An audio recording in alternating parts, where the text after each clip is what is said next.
You know the man. Yeah. We're live. My name is Abina Johnson, and this is Focus on Liberia. Hit it! From Cape Mount to Cape Palmer, mountain back to Atlantic Ocean, Obomi Hills to Pocondre, to educate, elevate, and promote.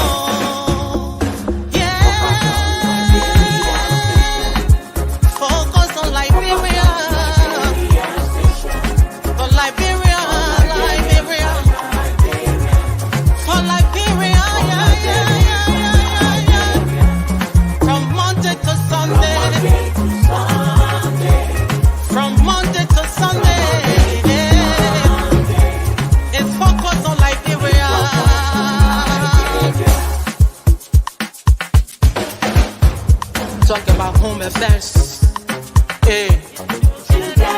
in diaspora, current affairs, reliable information, history, talking about culture, politics, education, entertainment,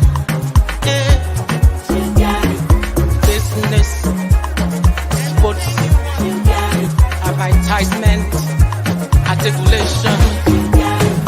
Focus on Liberia. Focus on Liberia.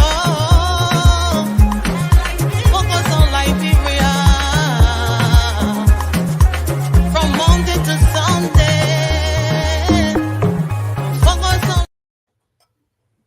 Hello, ladies and gentlemen. Welcome to another edition of On Point. It is 4 p.m. Eastern Time on the East Coast and 3 p.m.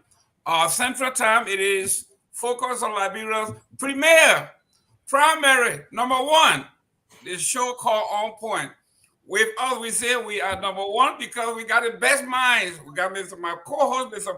Pat Moore is here to delve into the issues. We got Dr. Fidel here from I guess across the river. We say across the river, eh? You're from across the river? The pond. Across the pond. pond. Across the pond. Okay, there's several lot of people in Monroe say across the pond. He's from Great Britain.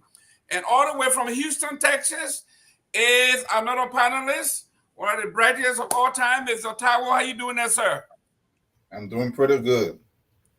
How's everyone doing?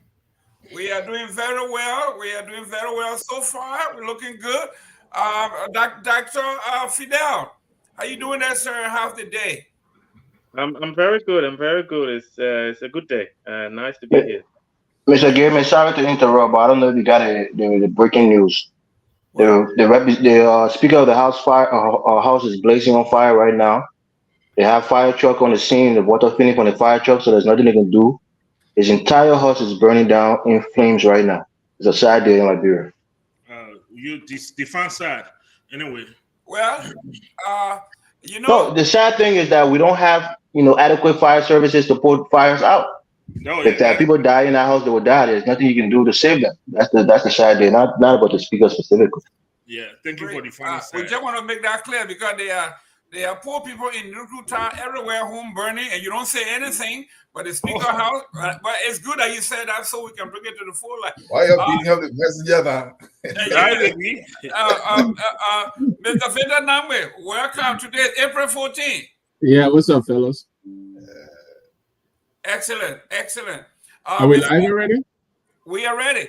Mr. Elvis Morris, thank you very much for the breaking news, young man. Today, April 14th, most likely you were not born. You read about it. We're going to educate you. We're going to educate you. How sure are you not born?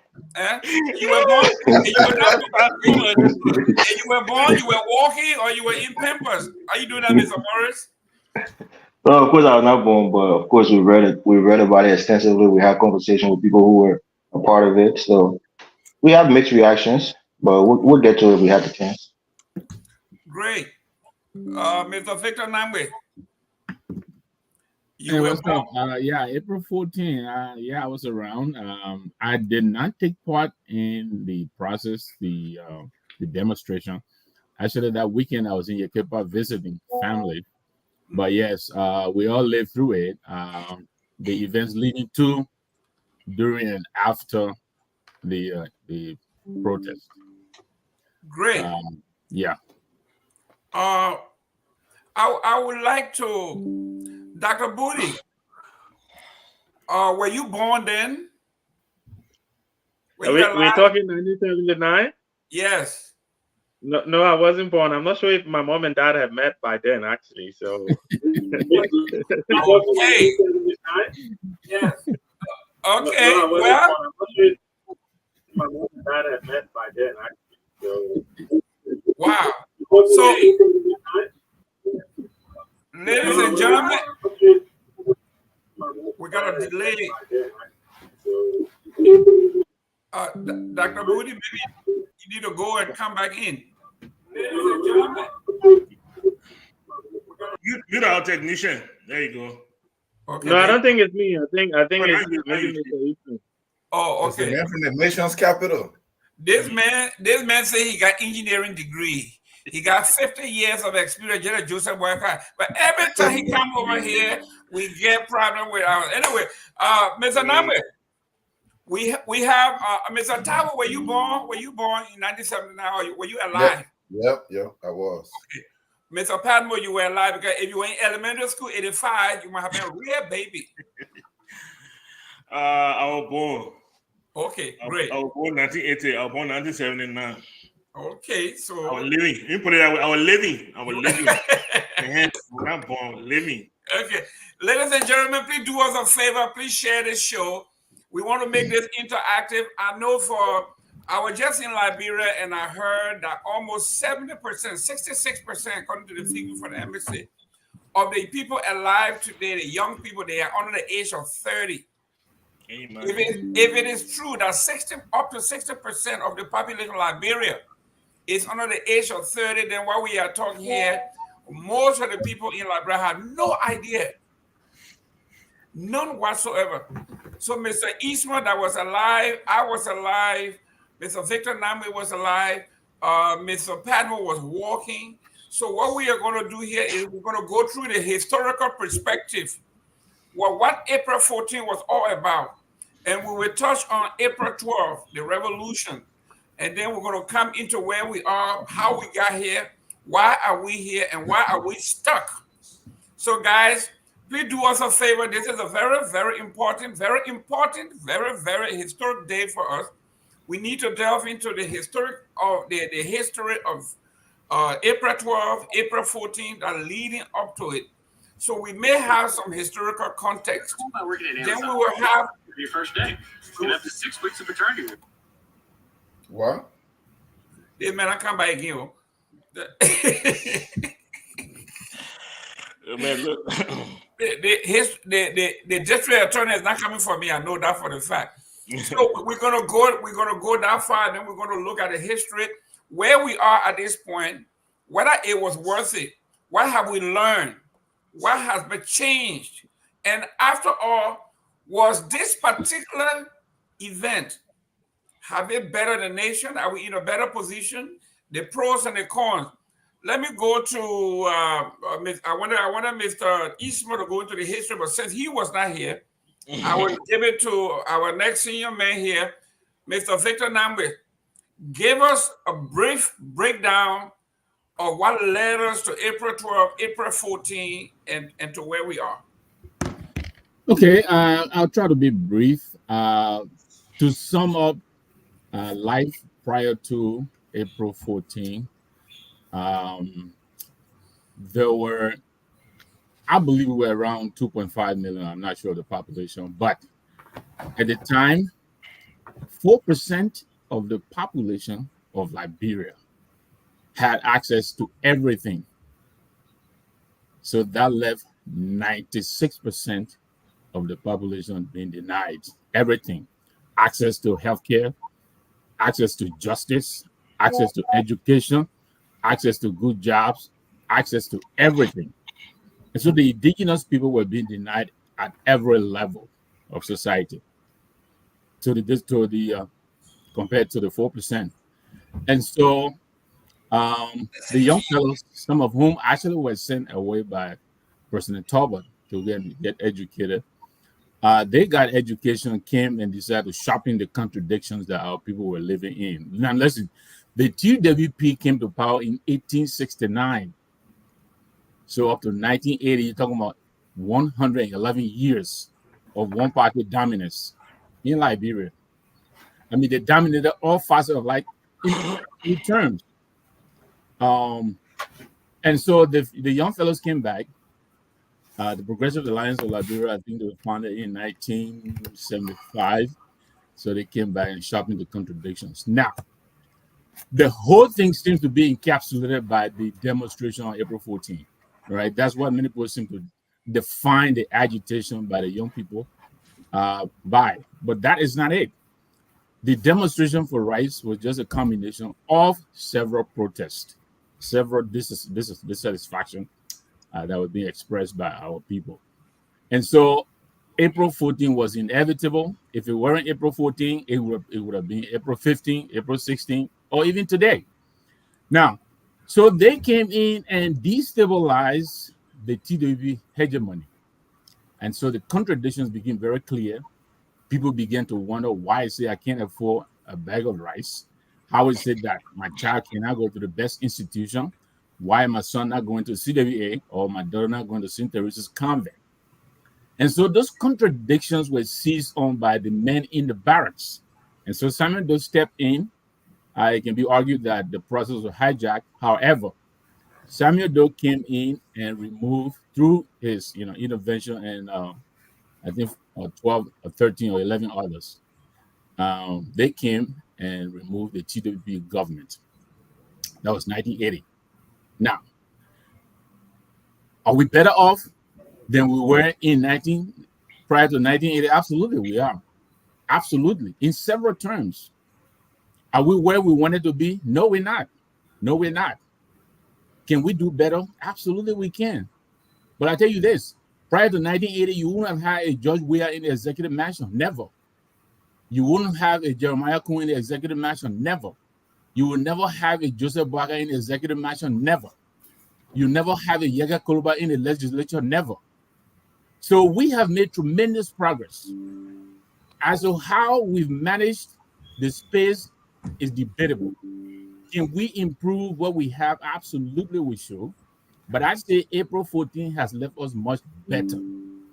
The 96% of us who were denied everything, we feel much, much better. We feel a part of Liberia now prior to 1980. I'll leave it there for now. Thank you. Let me come in because I'm afraid Brother Nangbe has a lot of misjudged. He old. Listen, I didn't. You first of all, you came on the show late. Yeah, exactly. You came on. I agree with Eastman. Listen, I agree with Mr. Eastman. Eastman came in here. He sabotaged our show. Technical difficulties. He was playing music and all that. The district attorney coming for me. He tried to scare me and all that. Mr. Eastman. Yes. Welcome to the show. Yeah, thank you, gentlemen. It's a privilege to be on with you guys. As we used to say, April 14. Yeah. That's right. The unfortunate part here, the only people who can remember this or were alive would be you, myself, Mr. Victor Nambe, and maybe Mr. Tago. The rest of the folks were not even. I'm singing a song here. You remember? Yeah? My man, and you went elementary school 1985. You were a baby in 1979. You were just walking. So you heard what people told you, but Jimmy Eastman had been alive. And hang on, Jerome, the way Pat was even singing the song, I would say that obviously he must have heard it from other people, but it wasn't. It's April 14 area. It's not April 14 area. That's area. Total mistake. Let me see the whole man. Mr. Eastman. Yes. Mr. Eastman, give me some history. I want time you were at the University of Liberia. I'm gonna blow your cover today because you were part of the soup and you're agitating, but you didn't expect it to be to this level. Go ahead, tell us what's I know, and if Mr. Nami wants to be honest, he would know he didn't expect a lot. No one expected what has happened up to today. But let's give the some historic fallback, okay? Yes, it is true that once the True Party had come to power, they had become the dominant power, and it was under Tubman. Tubman ruled for 27 years. They made the True. We became a one-party state. Prior to that, we were not a one-party state. Now, thank you. We were not a one-party state. We had a democracy. I must admit, most of the people that were taking part of our democracy at that time were those who lived in the capital cities and were more educated, and that would have comprised more of the settler group than the native that they met there. But there was still a large number of natives participating. In fact, some of the people, our second president, our vice president Dawson, he was a Gribble man. So people have a lot of misunderstanding about who was who, but 1918 April 14, the PPP or the PAL wanted to demonstrate against a proposed rise in the price of rice. There you go. Okay, it was Tolbert that allowed PAL, or the PPP, to become a party. He was opening up the country to a democracy once again after 40 some more years of no democracy. Okay, so he was opening it up, and the first party that registered was the PPP, the Barker's Matthew Party, and they wanted to have this demonstration. They wanted to raise the price of proposed price of rice. And it hadn't gone up yet, but just the idea that they wanted to do it, they went ahead and had this demonstration. Now, there were claims that the police shot, and that is when all hell broke loose. Police shot because in the beginning, the people were peaceful demonstrating.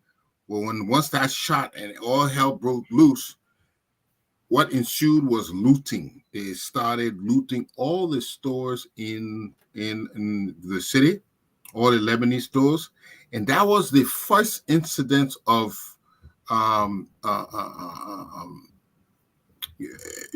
of control incident of rioting, what we saw in the country. That was the beginning of the destabilization. Okay. And we had other people in opposition, like Sawyer, like what they call Sawyer Group, Moja. But they wanted a more gradual change over. They didn't believe in an abrupt changeover. And Thomas said he was scheduled to leave the mansion.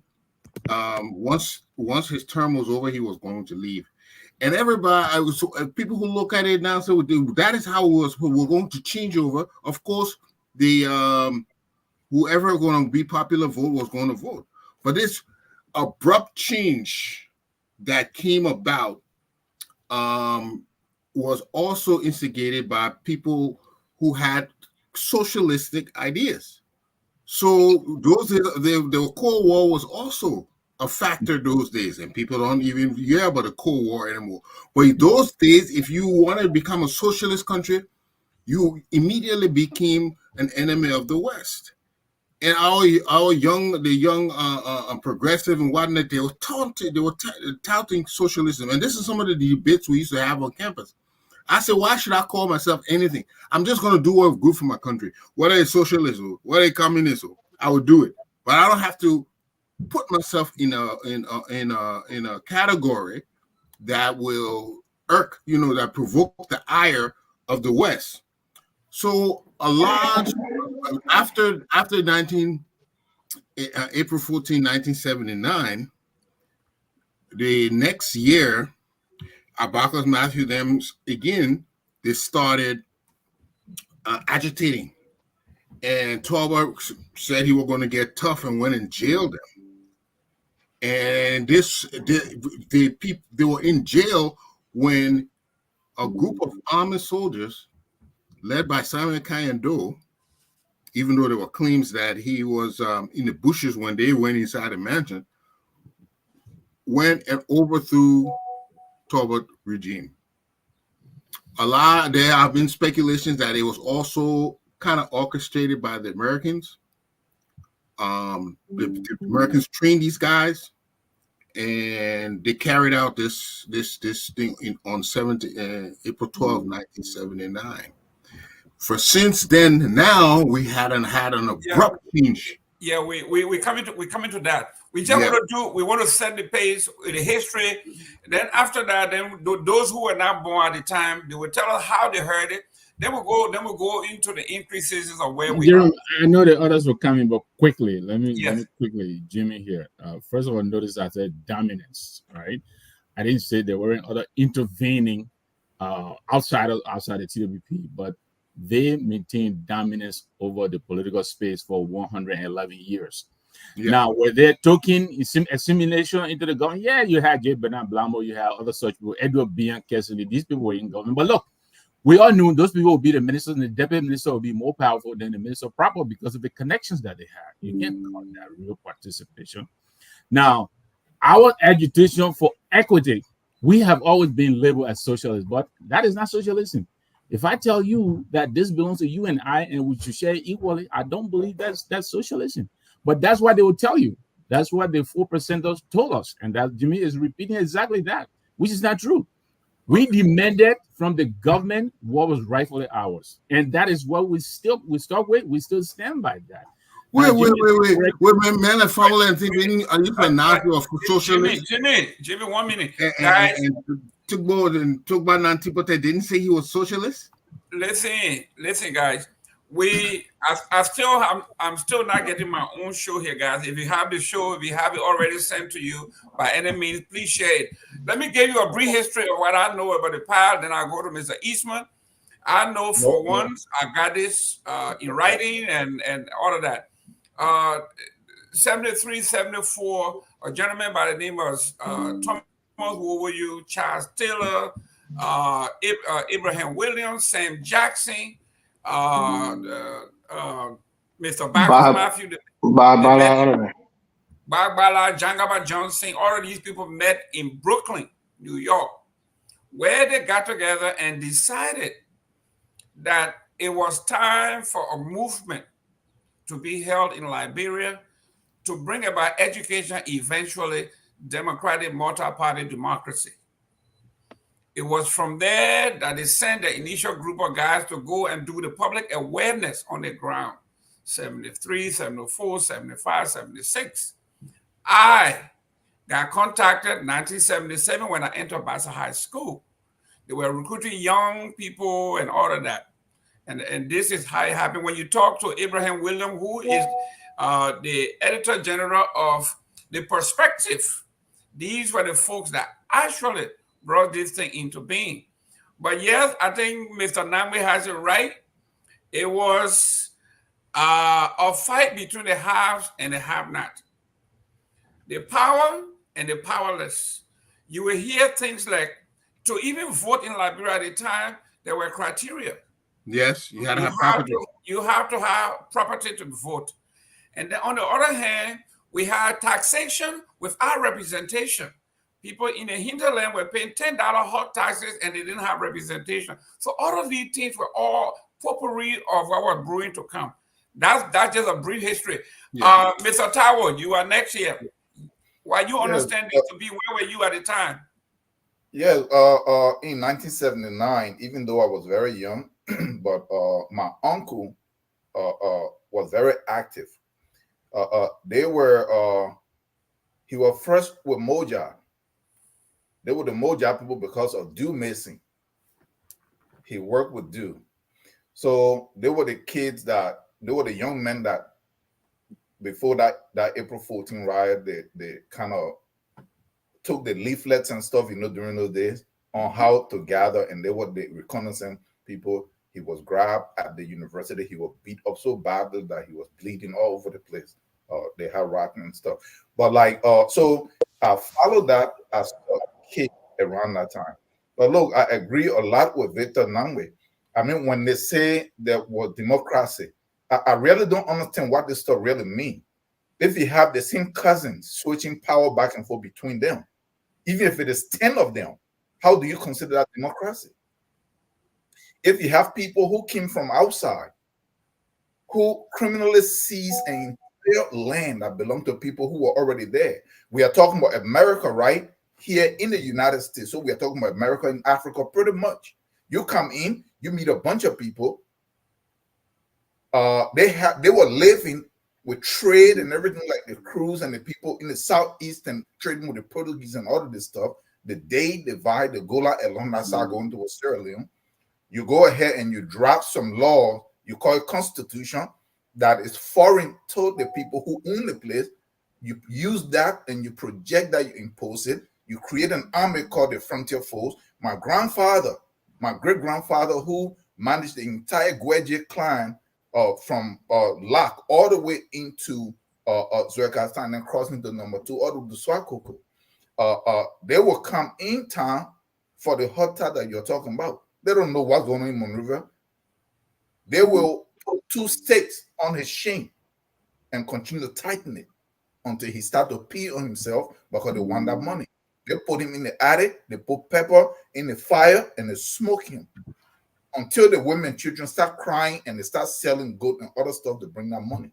And Jesse Gould was the guy that they appointed as the paramount chief that they will carry around the hammock, and then he will go and collect that money. So all of these things, you can look at these things and say there was democracy and there was this. There was just power moving back and forth between cousins who wrongly stole land and imposed themselves. So Thank you. Yes, April 14 was bound to happen, just like Nangbe said. Now, where I will we ain't come to that. We ain't come to that yet. We just want a history. How you heard it? Okay. Now, so Mr. Padmore. Pretty much. So, okay, yeah. Go 1 minute. Okay, Mr. Padmore, your understanding, because we got to be fair here.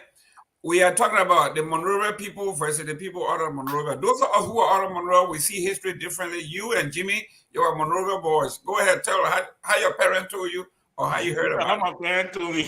Yeah, you were a baby. You'd be surprised what I remember, man. Look, all this other talk about, who are going to school, who have access to school, who have access to hospital, who have access to this, all those were just the information used by people to manipulate the rest of the population. April 14 was not about that. April 14 was about the increase in the price of rice. Turbo decided it was high time that we start to feed ourselves. We should not depend on foreigners to feed us. And so him, along with Minister Florence Chinoway, they devised a plan. Let's tax the imported rice. They didn't increase the price of rice. They increased the taxes on imported rice. Thereby, they figured that once that happened, it will push people to buy the local rice. Some people saw that as an opportunity to sway the masses. The first thing they did, they raised money amongst themselves. They said, we'll pay for the difference in price. And the administration said, no, that's not why we're doing it. We're doing it because we want to change behavior. Since Firestone came to the country, we've been the place that they call the Green Coast. Since Firestone came, foreigners have been feeding us. We cannot call ourselves a sovereign nation and other people controlling our belly. Let's eat our own food. Other people saw it as an opportunity to manipulate the masses. And they put those young people in the street. And they talk about school, they talk about hospital, and they try to, that's why you don't hear people talk about what happened with the rice and why people came. And the saddest thing is that even today, we're still not feeding ourselves. Great. I'll rest there. I was, I want us to go to a little bit of history, but Mr. Booty, Dr. Booty, now go to the young man here. Mr. Morris, you the baby here. Mr. Gaiman, before Dr. Booty comes in, if the price of rice was subsidized, in other words, we reached that and they wanted to take away that subsidy. That's what Michael was saying. We ain't reached there yet. Okay. Dr. Booty, the history, what you understand it to be, and what you think it is. Well, I think one of the things, points I want to make first is I like the interesting nature of the fact that even those who were around during the 1979 riot have different views or different lenses through which they actually saw how things unfolded, which is good because that it tells you that history, in itself is an interesting topic, and people based on how you experience it can have a different outlook. But in terms of what I've read. Right, and I've read a lot of historical accounts on what happened in 1979, purely because of my interest in Liberia. The point that Mr. Patmo made is one that was suggested as a trigger, not the cause. It wasn't the reason why there was just like a symptom, right? It wasn't the reason why these guys decided to riot. The increase in the price of rice was just the thing that triggered. They use that as an opportunity. Like Mr. Nangbe said, and I agree with him 100%, there was a lot of literature out there by Liberians, like George Keir, for example, someone who I follow, George Boley. A lot of people might not have read him, but I've read his work as well. And these guys have written about the issues that we had as a country, right? That Liberia for years had been a country dominated by a few, right? Whether from time to time, one or two of the people who sounded like us or who had names like us were brought into the fold as a way of appeasing the rest of the masses. The fact of the matter is, when it came to decision making and who benefited from the state resources, there were very few people that benefited from it, and that's a matter of fact. Whilst it is true that President Talbot was making efforts to try and change that, and we have to give him credit for that. He was making efforts to try and change that. He was reaching out to the East bloc at the time, and the West didn't like it. And he was doing that to try, like all of the estates. You talk about Stephen Talbot Estate and Badnersville Estate. All of these low-cost housing were built under President Talbot. And you have to give him the credit for what he was doing. But the problem he had is that we wanted change, and when I say we, I mean those of us who are indigenous people wanted change, and we wanted it quickly. Those from the Americo-Liberian elite were happy to give change, but not at the pace that we wanted change. And that was the boiling pot that Liberia was in 1979. And when Florence Chenoweth decided to increase the price of imported food, rice, Mr. Patmo, because increasing the price on the tariff on importation automatically increased the price, right? So whether you put it on a tariff or whether you put it on the price, it's irrespective. No, let me finish. I didn't interrupt. Okay. It's irrespective. Once you increase the tariff or the tax on anything, they increase the price automatically. The idea, and this is where a lot of commentators, and I side with these commentators, say that she did it not in the interest of Liberia, but because her family at the time were the main producers of local Liberian rice. So she and her family and the Talbots and some of the other elites, American-Liberian elite, were going to financially benefit from us running to buy local rice because foreign rice is so expensive. And we cannot leave that out. There was a personal gain to be made by the Chenoweth family, by the Talbot family, and others that were closely linked to them. And unfortunately for us, or fortunately for us, depending on how you see this, the progressives saw that as their opportunity.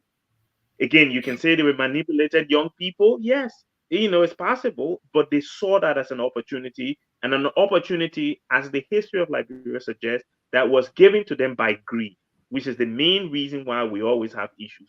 Our politicians get greedy, they take decisions that will hurt them and hurt the country, and bam, things happen. You're That's muted, a Mr. big King. That's pretty good. That's a pretty good account for some. You're muted. You're muted. We are down to the history here, and the reason somebody, a friend of mine that I consider a family member in cyberspace, said there are no historian here. We are bias and emotion. But this is what we are talking about. We're talking about history affects those who are actually talking about it. And remember, those of us in the social sciences know that who writes history is the power that be that write history as they see it. Mr. Morris. Thank you, Mr. Gilman. Look, as a young person looking at this, one of the things that I glean from it is that it depends who perspective you're viewing this through. As a person who have obviously Native and American Liberian in my extended family, when people explain these things to you, they're telling you from their perspective and how maybe their fathers or their mothers or family members saw it. I was a child, about 10 years old when I left Liberia. So I wasn't even the age to really even start reading, or even if I wanted to read about it, couldn't go to a library and pick up a book or go on the internet and read the history of what happened. So I only really learned about this when I came to the States and I became more involved and more active in the history of Liberia and wanted to learn. And one of the things that I will say, I will give credit to the American Liberians. My views have evolved a lot tremendously over the years, and partly thanks to this network, through the History Channel and other sources that I've learned, the immense contribution that they made to our country. Before then, my view was skewed to the idea that there was, they were oppressor, they were, exclusionary and things like that. So I've changed in terms of how I view the riot. Mr. Morris, we are not talking about your view. We're talking about history as you learn it. But the man got to from his point of view. No, Yeah. we are the history. We're coming to the point of view. So yeah, one second now. So one of the inflection point that I want to look back on. These are all stories that we hear, whether it's true or not. Is the idea that Tolbert wanted to have what is his name for Nimba Doe, Jackson F. Doe as his vice president. Yeah. And the reason in my mind, of course, I can't go into the operation of his mind, but is that he saw the tension. He saw that these people were clamoring, especially, the quote unquote natives were clamoring for greater representation in the Liberian government. And in his wisdom, all credit to him, he saw that this was going to be a prudent thing to do because he knew that the pendulum of power was going to swing in favor of the native. And maybe he can, quote unquote, tutor Jackson Doe after him, just how he was, tutor on Tubman. And Jackson Doe being a representation of the natives, but also with some affinity towards the quote unquote, American Liberian group, will kind of be a nice balance to represent the native people interest, but also to represent as well the American Liberian interest. And maybe that would have worked better for us. And that didn't happen because the stubborn group within that group felt like it was too risky. They couldn't trust the native. They've dominated for so many years, and giving them power would be a chance for revenge against them. Here in this country, people have that same mentality. You get a black man power, you will put us back, they put us in slavery because that's what we did to him. You give these guys the power, they would be the dominators of our economy, and we would be where they were, a few years ago. So for me, my view have changed tremendously, and I'm not going to be as, zealful as I was a few years ago because I think, the country itself, like Mr. Taiwo said, I disagree with him that the land was stolen. Most of those lands were bought. It was not stolen. The idea to form a republic or a nation is a noble one. And most of these other countries were not forced into Liberia. They were, slowly integrated into the nation after years. So, after having learned the history properly, I would say they made a lot of contribution to the continent of Africa in terms of democracy. But the way that they dominated in terms of the economics of the country was bad. The way that they were being draconian in terms of the hard taxes and the way they punish people was bad. It still has a lot of wounds, especially amongst the natives. But those are things that we should look at in our war crimes court. to kind of heal because the war overshadowed that revolution, quote unquote revolution that happened. Reddit books was not written about it. People hadn't had the time to go and reflect on what happened in 1979. We had a coup, that overshadowed the rice riot. After less than 10 years, we had a war. So I think it overshadowed that whole process, and we didn't have a lot of information on how to learn from it and what was the catalyst that led to it. Overall, I think it was a positive, not the deaths, not the killing, the lootings, but the fact that we witnessed. Like, 1 second, Mr. Gimme, let me conclude here. The fact that we witnessed 2017 election where we were all so on edge and we can see who voted for Sino, who voted for Lofa, who voted for Nimba.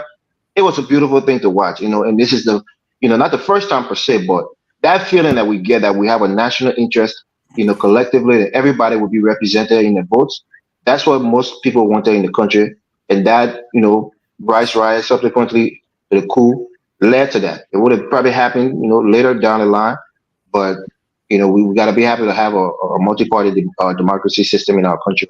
So, Mr. Morris, most of the land was not bought. It was forced out of the region. They were muscle out of the land. I mean, go ahead. Why did you not tell them Listen, Mr. Padmore. Stop, man. Mr. Padmore. Mr. Padmore. It's true. Listen, you cannot argue with the history with what Captain Stockton did. What did he say? Thank you very much. Listen, let's go. Now listen to this. Listen to this. Let's look at history class. When we're talking about the gulf between the have and the have now, the two peoples in Liberia. Let's go back to the previous wars. Let's look at the war that were fought in the southeast. Let's look at the war that were fought. Let's look at the Bandi War. Let's look at the war where in the southeast. Yeah, the Gerbil war. The Southtown. No, look at the Southtown war. I think that's what you meant. There were no wars. There were no wars that were fought over slavery. No, there was a Southtown war where they captured those chiefs and they executed. Listen, the Southtown war with the frontier forces. Yeah.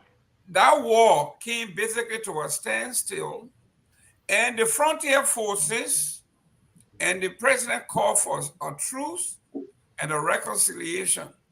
It is at that reconciliation in Sano County where 78 chiefs and kings were murdered, assassinated on sight. Listen, deceive, and that's a bad thing. We are going to discuss Liberia's history and what led us to 1979 and 1980. We cannot start with 1979. If you're doing that, you're making the same mistake that the Brunel Commission made. That if we are going to do anything, or everybody else that came after, that Amos Sawyer recommended, if you are going to prosecute war crime and economic crime, we will begin at 1979. And the folks are saying, Dr. Sawyer, you are making a hell of a mistake here. This war and Liberia history did not begin in 1979. We better go all the way back if we're going to reconcile. How far back are we going? Huh? How far back? 1822. Just go back to the start of the 2-week domination in the country. No, why should we go that far? How about we go back to when we were so? No. How about we go back to when we were Liberia is not responsible. Liberia is not responsible for your sale or my sale. Oh, yes, you were. There were no Liberia. There were no Liberia at the time. There were no Liberia. There were people that lived here. Liberia came in the tribe, from the Coup tribe, from the Bad tribe. Mr. Namwe, it is obvious that we got folks here who don't understand the history, never read the history, never experienced the history, never lived the history. What are you talking about? Like my own friend, and I won't call him here, but he said, Jerome, my parents got over 3,000 acres in Buchanan and the surrounding area. So we are not paying taxes. We have to turn some of the land over back to the government so they can give them to the rightful owner. This is somebody talking from his conscience. That the land that were taken because their parents were senators. I mean, you moderating or you No, let no, your no. I am part of But the no, debate. but This discussion is going to bring No, division among us on this platform. We have to be moderate. Calm down, So Mr. calm Padmore, down, my calm friend. down. So, Mr. Victor Namwe, Yes, sir. you are from the Southeast. Your parents, your great-grandparents were all victims of this. So we are saying here, we have to talk, for us to say we're going to reconcile the country, we have to agree that reconciliation, the heinous crime committed against our people, did not start in 1979, your take. No, absolutely. And I know my friend Jimmy here will disagree with me, but yes, the denial of our people of their right to participate in the resources that we all own in this country did not start from 1979. I mean, this, like I said, the TWP hegemony was in power for over 100 years. And so my great-great-grandparents did not enjoy Liberia like my grandparents did, like even my parents did. I mean, my dad was just a seventh grade, seventh grade, educated, though he did his best. But yes, we were denied all opportunities from education to health. Look, I tell you this, even in my age, I am aware of instances where you're sitting in the hall and doing the test for a scholarship, and the recipients are already on the plane. You understand me? This is what I'm telling you about. I have friends today who had to change their name from Yeke to Yekesi just to fit in. You were being denied everything just by your name alone. I'm talking about in the 80s. I'm not even talking about far back. So yes, we have to reconcile the country. I don't deny that. I believe that Liberia belongs to all of us. But yes, first of all, there has to be acknowledgement of the grievous wrong that were done our people, and I think some of the people are coming around. But for too long, our people did not enjoy the country that belongs to all of us. So yes, the reconciliation has to happen, but I think it has to go beyond 1979. As I said, 1979 is more or less the capstone of the disaffection of the people for years, for decades. Gary Matthews and others, they just came in, Abraham Sawyer and the rest of them. But yeah, we have Dido Tue. We have people all the way far back who have been raising the alarm. Aberport. These people had already been telling the government that, look, you have to open up. And yes, I agree with Elvis. Toba was in a difficult spot, right? First of all, Toba was not a favorite of his colleagues to succeed Tubman, even though he had been vice president for 19 years. They didn't want him. And of course, there were good reasons why, because he proved to them that he was not playing the game they were playing. Yes, he was in a hurry, they felt, to liberalize the country. But the indigenous people felt he was too slow also. He made a lot of noises that didn't amount to anything, from mat to mattress, from grassroots, whatever that was, slogans. That's why Chiachipo popularized the slogan that justice delayed is justice denied, because our people, we felt we were waiting too long for justice to prevail. And we were being promised every day it would happen. It would happen. But of course, we're talking about the fierce urgency of now, as Martin Luther would say. So the fellows became impatient and said, look, we are going to call our people out in the streets and we're going to tell you that we don't approve of the increase in the price of rice. And it was not just the imported rice. Yes, the imported rice was being increased by $8, but the locally produced rice was also being increased by $3 from $22 to $25. Now, let me tell you this. Before then, what was the yearly income of an individual Liberian? The 96%, $70. Check the World Bank, 1978, $70. $70. And what would the 4% bring him? $3,000. Now you tell me if you can call that equity or equality. So these people bringing in $70, they had to pay the rally time tax.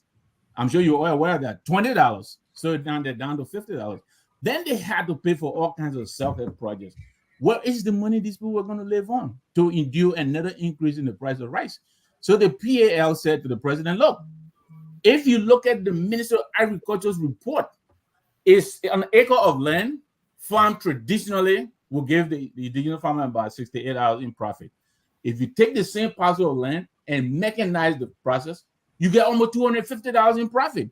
So we suggest to you, instead of increasing the price of rice, try to help our people band them together since they can't afford to buy the machinery, band them together into cooperatives, give them the loan, give them the equipment so that they improve the method of farming. That was PAL's argument. This is written down. It's all in the books. And the president said he would think about it. And then, of course, they were put through the bureaucratic process from Florence Chinoway to Townsend to Oliver Bright to James Cooper to all these people. And the back and forth negotiations started in August of 1978. By March of 1979, the guys had it. And they said, you know what? We're going to bring the people out so they will tell you how they feel about what you're doing to them. This is the essence of the demonstration. And it was not intended to be a riot. It was a peaceful demonstration. The letter to the Justice Minister, I was just reading it today. They wanted to be given a permit that will allow them to use banners and parade the street and tell the government how they were feeling. The government's response is what led this into a riot. So, I just want to point out these little pieces of facts. But yes, the reconciliation has to go beyond 1979. I absolutely agree. Thank you. Doctor, here we are. What had the government in power that long is this thing, Sister Minnie did a piece called basically the nepotism, wherein the government basically was run by families. It was several families, the Coopers, the Tolbers, the Totmans, and the likes. That was used to cement. Let's say if you look in the House, you have a Totman there, you have a Tolber there, you name it. It was a family affair. Talk to me. No, yeah. I think let me back up a little bit before I answer your question. I want to say something about what Mr. Patmos said, right? I don't know how I can. There's a British author called Niels Hand who did a very good job in documenting land grabbing in Liberia. I know Mr. Morris has asked me before what I did my PhD in. So my PhD was on land grabbing in Liberia. So I went back as far as 1822 when Captain Stockton held a gun to someone's head and told them, if you don't sign this deed, then you will see what will happen to you, up until 2020 when I submitted my thesis. So basically, land grabbing in Liberia has been the mainstay of how the Americo-Liberians were able to control Liberia. It was in 1949 that the Hinterlands Act was passed to even recognize what we call customary land, how us indigenous people would have managed land before the Americo-Liberians came. They didn't even recognize that. So that means all of the land in the borders of Liberia were owned by the Liberian government. Ultimately, that's the Niels Hands refers to that as the overnight land grab. So the Congo boys came and decided, hey, all the land for government, we are the government, we run all the land, right? To even get a piece of land, you had to go to the office of the president. If you didn't know someone who knew someone who knew someone, you're not getting land. Anyway, in 2018, President Weah signed the Land Rights Act, which kind of divvied that out. Now we have customary land recognition in Liberia, which is one thing I gave to President Weah as something that he did that was very good. Coming back to the question, look, I believe that there are a lot of things that we need to do in terms of our country to reconcile. One of the things, our coat of arms, for example, that whole seal of liberty or whatever, it doesn't represent indigenous people, right? It represents Americo-Liberians. It talks about them coming on a ship to Liberia, ignore the fact that we were there before they came to the country, and basically it's all about them, and it doesn't represent who we are as a country. The love of liberty brought us here. What about us who were on the ground already before your king, right? What the love of liberty did for us? So at the end of the day, until we can start to address all of the issues, and again, I have people from the Americo-Liberian background who are in my family, as all of us, because unfortunately or fortunately, we've intermarried, right? Which is a good thing. And that's a good place to start from. Until people can start to accept that we have all, natives and Americo-Liberian, contributed to where we are as a country, we're not going to heal. But people need to take responsibilities for their actions. It's clear. The history is written. Those who were alive, Mr. Nangbe, Mr. Eastman, Mr. Patmore is still crawling here. But at the end of the day, they can admit that, look, the system was not fair. The system was not fair. There were a very few people who were benefiting from the majority of the wealth. And just to end my point, President William V.S. Totman, a lot of people give him credit for open door policy and all that kind of stuff. The only reason that he included the rest of Liberia within what he was doing is because of the natural resources that were deposited in those places. He needed to access it to continue to fund the lifestyle of him and his cronies. That's why these other people were brought into the fold and giving a little bit of peace meals here and there just so they can keep quiet. So our country is fragile. You know, there were a lot of things there. And when we start to go into history, we start to unpick some scars that will open up things that we don't want to open up. But sometimes it's good to talk about this, all right? And the best way to do it is talk about it. We agree to disagree, find a solution, and then find a way to move forward. I see Dr. Booty didn't eat his school fees. Let's go. Thank you very much, sir. Thank you. Mr. Taiwo Rico, then I go to Jimmy. No, Mr. Eastman. Yeah. Let's look at. I want for us to deal with the history first. Once he agreed that listen, we have to deal with the history in totality, we can deal with the reconciliation, and we can start. It should start with us. We are the new folks. We are friends. We here. We have to talk about these things. Let's talk about the prior to 1979. It's very difficult because you were not alive. But what did you read? What did the folks tell you about their effort to reconciliation? Jerome, Elvis is in the back. Yes. Okay. Okay. So as there have been a lot of things, Mr. Booty. In fact, all the gentlemen here, they are giving elements of history which are very true, and without being apologetic for anyone. There were, we cannot have a classless society. All over the world, there will be some people who will be the elite, and then there will be the worker group. It's all over the world. China tried it. I remember when the Chinese ambassador and his chauffeur all used to come to dinner. They sit down to the same table, same thing, everything. You don't know who the ambassador, you don't know who the first secretary. They tried it to have a classless society, but it's not a practical. Yes, there were many things that were done wrong, and the wealth was not shared. But I want to tell you about that wealth.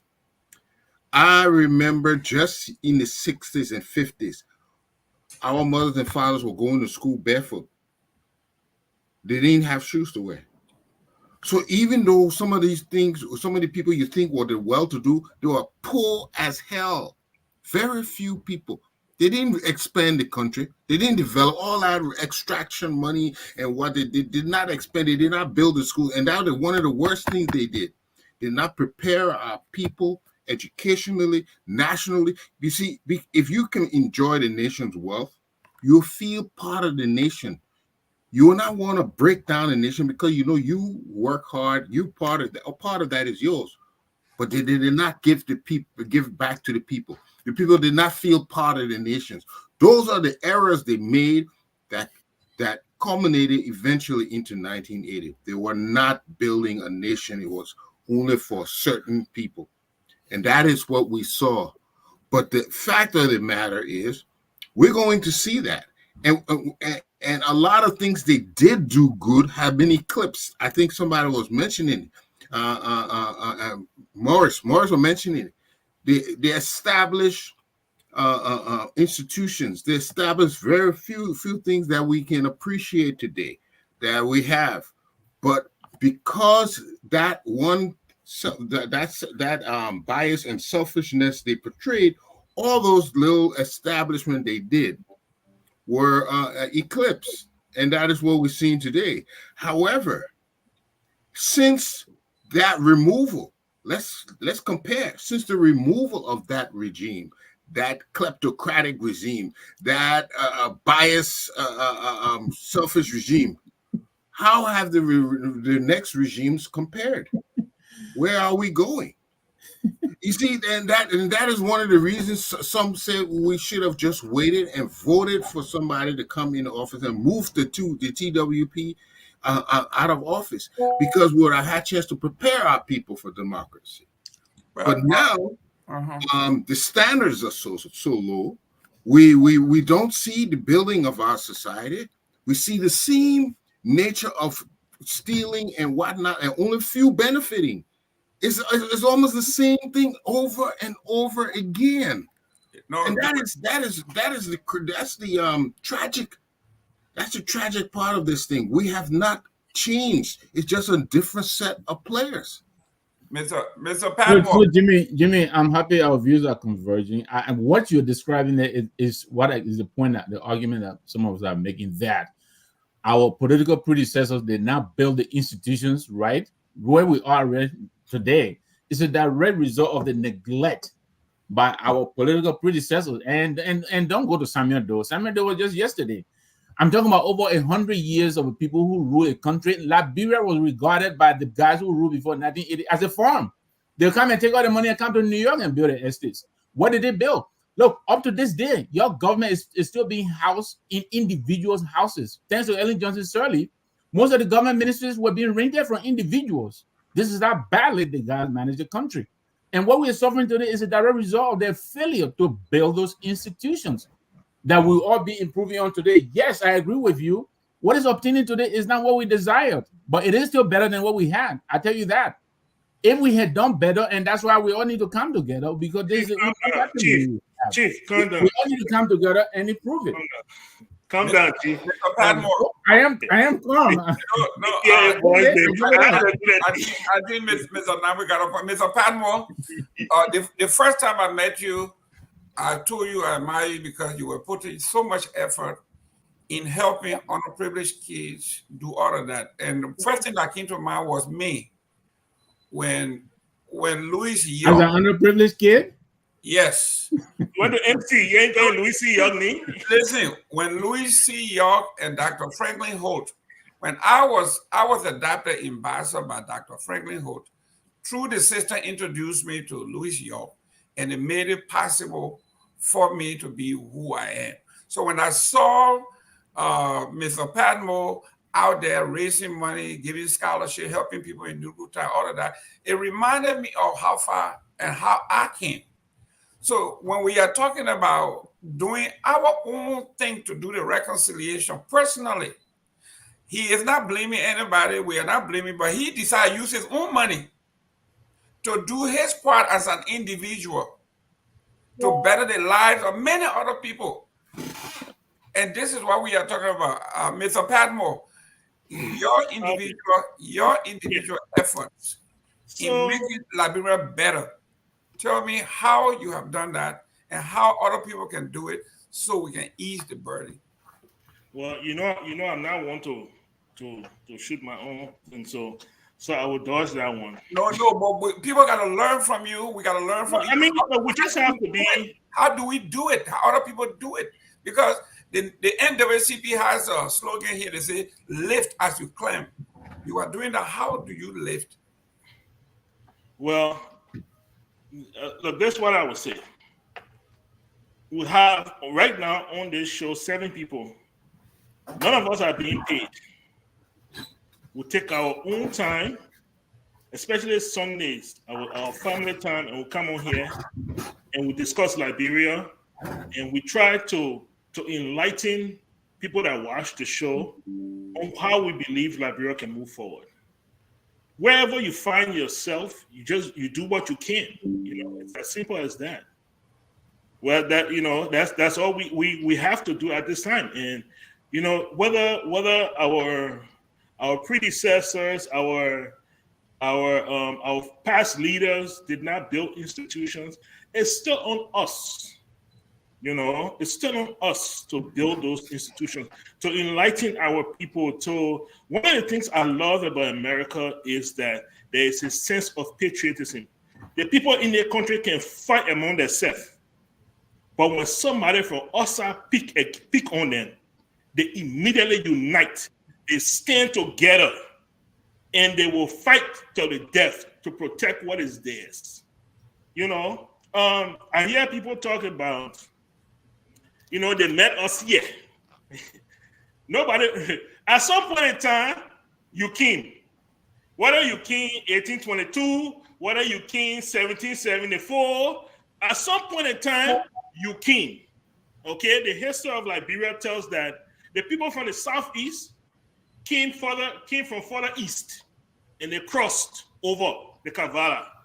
The people from the northwest, they came from Mali. And they came to Liberia. Guess what they came for? They came looking for peace. They came looking for opportunity. The love of liberty. And just because they show ship, it means that everybody came on ship. All people came through the forest. But they came to So why do Liberia. you go for it? Yeah, let me go. Send him me shit alone. So look, I hear people talking about how the whole country, the government king and the government just own the whole country.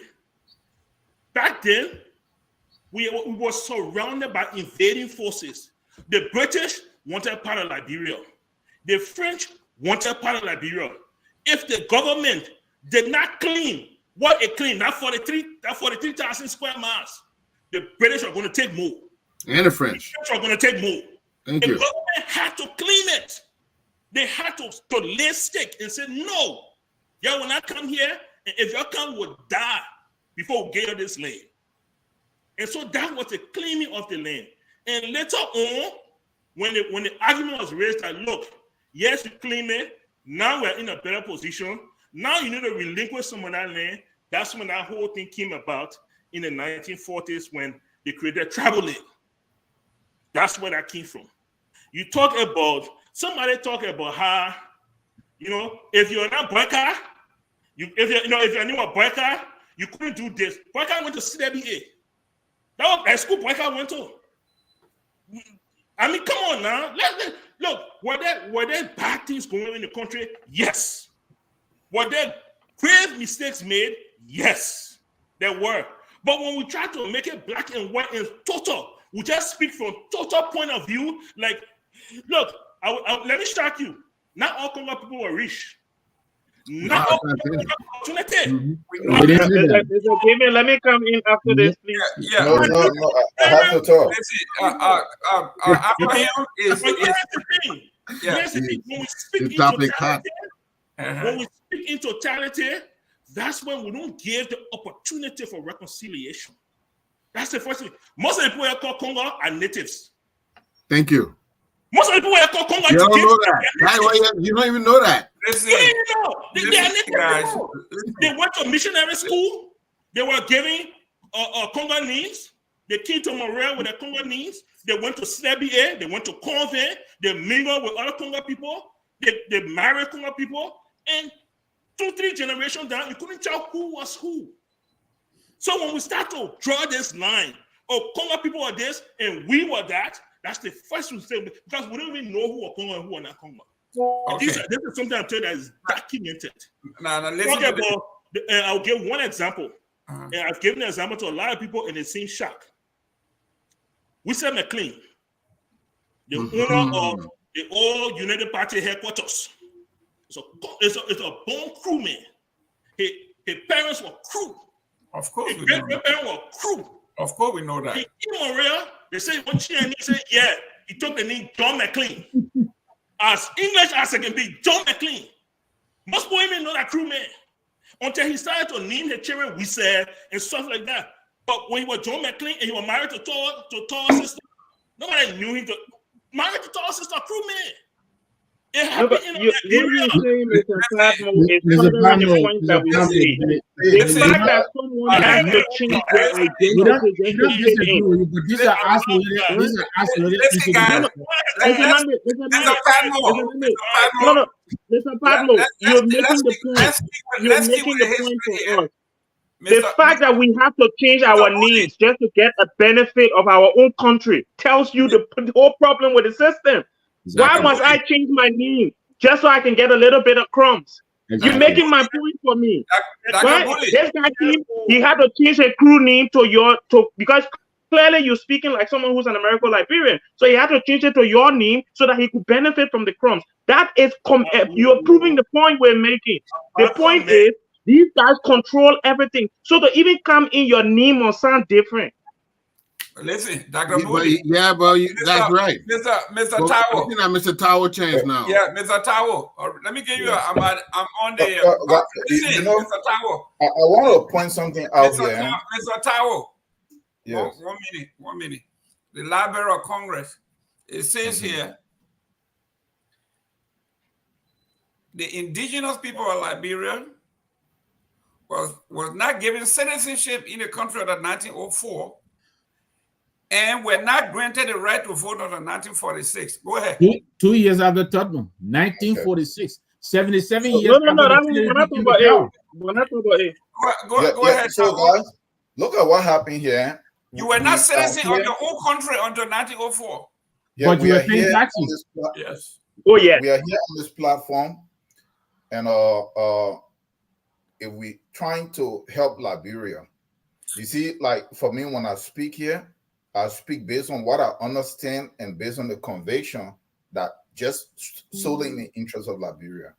But when we come here, like when we try to use terms like, oh, people who that they bought the land, they didn't buy no land. They never bought a single land, not at least not up to the quantity, the farms and all of this stuff. They didn't buy them. That to the point where right after the war, the people started going back and taking their land. You know, from EAW area where Boaka didn't live and where George Weah didn't live. I grew up in that area where there were two Cooper brothers. One had a whole area towards GSA and everything, all the way towards like Town area. That was his rubber plantation. The other one took the land, displaced the Vai, and the Baza people split them into two. The Mamba Baza, Cooper Beach, from across where Boaka and Weah didn't live now. The rehab, where they had the rehab, where they used to rehab the people all the way to the beach. But what happened after the war? The people then came back. Howard, that settled Pinsville, that they used to call that area from the Mama people, they came back and they took their land. They didn't pay for those land. They took it. They were the court. They were the police. They were everything else. They drew up title deeds and they handed it to themselves. So let's clarify that part. Because we have to be honest here. Nobody's blaming anybody. And for the simple fact for also say, oh, they intermarried, and so we don't know who are Congo and who are this. Let us not be disingenuous here. Even if you intermarried, what make you Congo? Or it is not so much because you just came from America. It's because of where your interest lies in your orientation. So if you had a McLean, because this is the problem that we have. If you had a McLean who married Torba's daughter, but then his entire orientation and the way he functioned was solely in the interest and along the agenda of the American Liberians at the expense of his own people. So you see, look at how empires work. Empires and hegemony work like this. It is a small group of people that form empire. So in order for them to rule, because they don't have number, they recruit from within a population that they must dominate.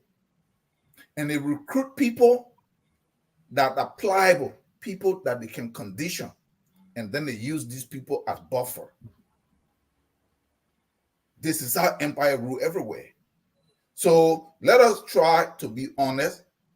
I myself, I have conquered people in my family.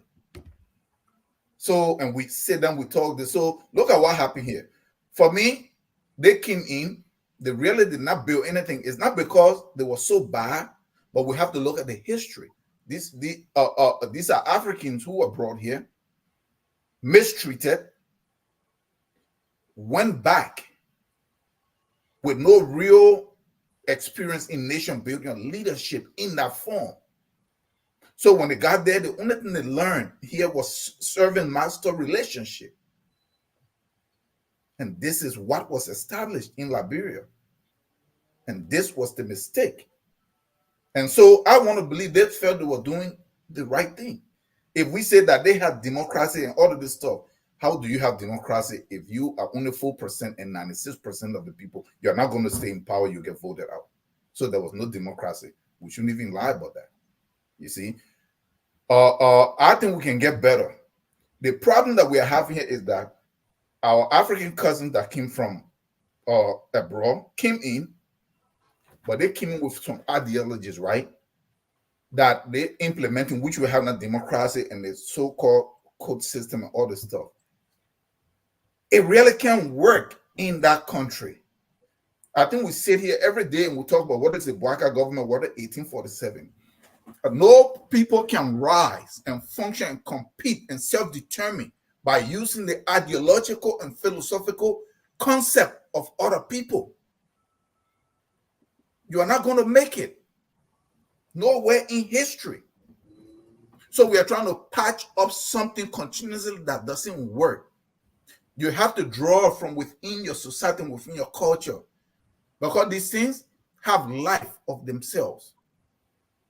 So this is where we are. They brought a system. It really can't work. The system is corrupt. Look at it. It's corrupt. And we sit here every day trying to patch it up. One thing that I will hope that we'll do on this show one day is that we all recognize that the political system that is given to us will never work for us. Then once we recognize that, then we say, okay, guys, how can we look at this and what else can we look at for us to move forward? Or what can we adapt from? What can we throw away? But do you have an alternative system, Mr. Tao? Uh-huh. No, Do you have another system? No, you don't. Okay. Oh, yeah, there are different systems. Is to say, oh, it's only the Democrats. I heard people saying here, oh, they said they were communism. What does it matter? The form or the name of the government is cemented. Doesn't matter. It's what worked for you. Is it working for us? No, it's not. Ladies and See? gentlemen, So thank you yeah, very much. so it's not about what the name is. Just from the close, Dr. Olympia of Togo, he said that when a man is sick, he listens to everybody that comes to his bedside. Liberia is sick. We should be able to listen to everybody. Whether it's Britain, whether it's China, whether it's America, the big countries want to tell the other guy, no, don't talk to China, don't talk to this. But when you look, they're the largest trading partners among themselves. They're misleading you. Well, we're not You talking have about to trade make- now. We're talking about political system. And So again, you gotta let me get my say to it. Yeah. that is what I was saying. Mr. Tao, thank you. Yes. Mr. Morris, I spoke to Mr. Wayne, the guy who is the big hotel developer, and he told me something. He says 50 years ago, China was an agrarian society. They were not sophisticated at all. 50 years ago, you see, but they invested in educating their population in all forms. And today they have become power. So we are talking about where Liberia is. Our dysfunction is because we did not plant the root of education. We did not educate our folks. We did not put institutions in place to educate folks. So what you have now is giggle, garbage in, garbage out. Go ahead, talk to me. Mr. Gilman, you just lead me exactly to the first point I wanted to make. And that is one of the traits of good leadership is preparedness. And the people who were, supposed to have taken over from the True Weak Party, the Emma Sawyer, the Oscar Jaikuya, eventually the likes of Mr. J. Victor Namwe, and other people like that. That's why when you come to this country, when you get into any professional field, they always want you to do either an apprenticeship or internship, because it's very important to get hands-on experience on the job before you can move into that role. That's why most presidents of this country were either senators or working government. So somebody like Emma Sawyer, even though we respected him, and people assume he would have been a good, maybe president or vice president or senator or whatever, you wouldn't have known that because he's never, served in government in terms of being a minister. You were acting president. No, I'm talking before the coup now. How we, had a peaceful transition into democracy. And also the lack of trust would have been immense in that government. Had Emma Sawyer or maybe Chipotle or Barkis Murphy been elected president democratically, who would it have filled the government with? Because the majority of the quote-unquote native people were not as educated as you have amongst the quote-unquote Americo-Liberian. So will you pull the majority Americo-Liberian government, or will you be afraid that it will sabotage your government, even overthrow you? Will you go to the interior like Dole did, which was very wrong, and bring your native men because they're more loyal to you than they are qualified? So my point here is the population was ill prepared for leadership. The native population was ill prepared for leadership in terms of education and experience. So though we had a few people who were from the native stock, like the Pau, the Mojas, most of them was filled with native men. Their government was going to be made of quote unquote native people only for that class. And the people who have supported them in the villages or the town, from the town will be like, oh, so that only the people then we all supported them, but now only the same people in government and not putting us there. And then the same people have to tell the people, well, you guys don't have the qualification, you're not qualified for this job. So now they look like the elitists, telling their own people that they don't have the requisite education to work in government, which is a actual fact. But those people, those same people will feel like now these guys are on top of our head, just how the quote unquote American Liberia were on top of their heads. So my point here is preparedness for the next generation of leaders was not enough, and that's why once the war came, the people we didn't get a lot of our mind, our bright minds killed during the war. The rest of the people that was left was very mini, a minuscule compared to the amount of people that we need who had a qualification to lead a good governing system. So right now we have people like George Weah. We have other people who are in the Weah administration who are not the best in terms of governing our country. So for me, I'm happy we have democracy, but I think this conversation shed light that we even need to heal as a nation. Mr. Pammo here, I have a lot of respect for Mr. Pammo, Mr. Eastman. They will consider themselves Congo, quote Yeah, unquote. respect for all they come up through here. What they call Congo? I don't know No, what they no. call Congo. Hold on now. You got no respect. You got no respect over Let here. me You got no conclude. respect. Taiwo, Let you me got no con- respect. What did they let call me let Congo, me man? let me conclude what I'm trying to say. It's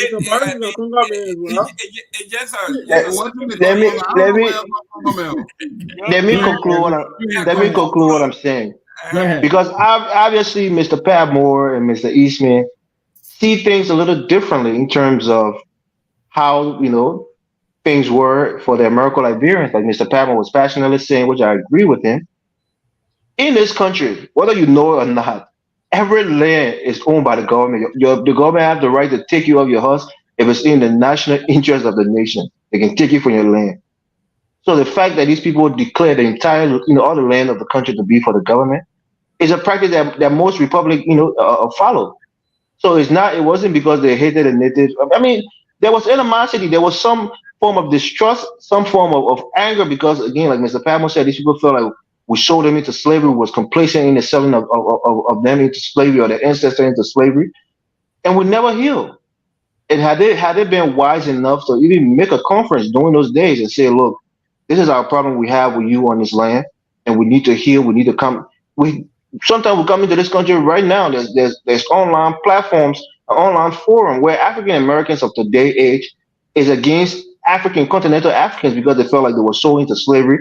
That's a problem right now as we speak, and we had it in Liberia, colloquially as we can say, it's still there, even festering on some of the discussions we've having. So my point is, we need to reconcile.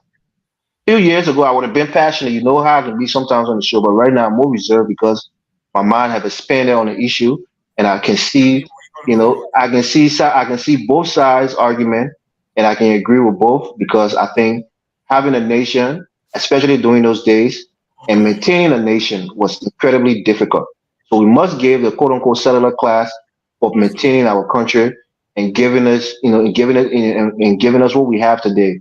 But of course, on the opposite side, we can feel for our ancestors who were maltreated and was excluded to a degree. So that's why we need our war crime code and we need to reconcile, Good. holistically. Ladies and gentlemen, we have a caller here. Now I'll come to you. He wants to make a quick point. Your name and where you calling from? Oh man, I'm calling now. I was talking to I said according to Your name and where you calling from? If you're not call. I'm calling from Arizona. Okay, go ahead. I just want to say good evening to all the panelists, and I want to agree with a lot of the things that have been said tonight. But we really need to put everything into perspective. And we want our country to develop. We need to leave the Congo natives. They took our land and this way. For example, I went to school in Ivory Coast. 1990, I was just 8 years old. So we were refugees in Ivory Coast. So I went to the French school and graduated in Abidjan. So my entire primary to high school education, I did French. And later on, when I came to the United States, then I started with English. But in the Ivory Coast, the history in the Ivory Coast will tell you that the Gil, the Crown are from Liberia. When you come to Liberia, they tell you the crown, they give you from Ivory Coast. What we're going to believe here. So what I want to say, the colonial masters, when they were sharing those land in 1892, the Berlin Conference, they try to put a system in place to confuse us. So that system still working for us. We still diving into that system. But when you go to school in Ivory Coast, and you go to school in Liberia, they will tell you like different things. Now when we come to our brothers from the United States, the Congo people, yes. I mean, we say in Congo people right now. Now you go to Liberia. How many Congo people there? We the native people. I'm from Rangida. We the native people. We are the ones dominating in the house. You know, the presidency and stuff like that. What we need to do is to tell our brothers and sisters in leadership like George we are there, Samuel Doe there, Nana, Joseph Boaka. Let us do the right thing for our people. Let us do away with the corruption.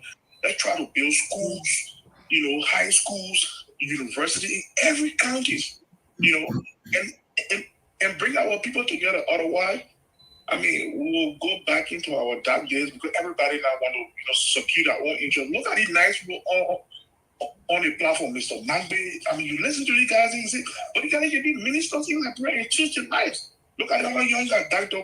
Bodhi. These guys can do stuff. He's been all these people, all of you guys on there. But because our country is now safe, our country now ready to offer you guys the opportunity, our big brothers, the other big brothers and sisters, the opportunity. You guys are staying in America here. Some out here, you go to the nursing home, you see some of our people that came in the 80s, they stay here.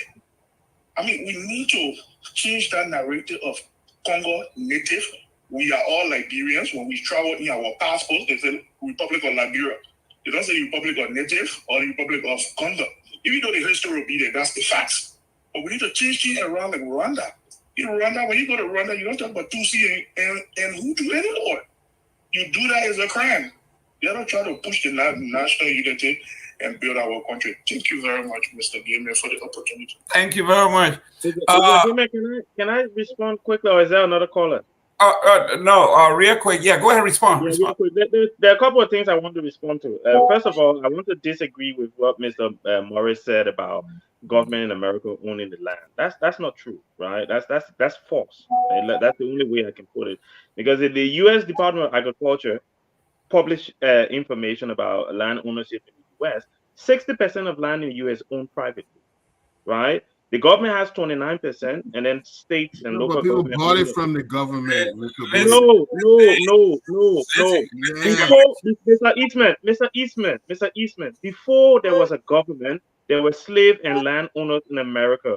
They did not buy their land from government. These people owned the land. They took it from the American Indians that were on the ground, and they passed it down through generations. They did not buy it from the government. When the United States was formed, people already owned land privately in America, right? So it wasn't like, oh, the American government was founded and then they started selling land. No. The problem with the situation, and just talked about what our brother said, and I agree with most of the things he said.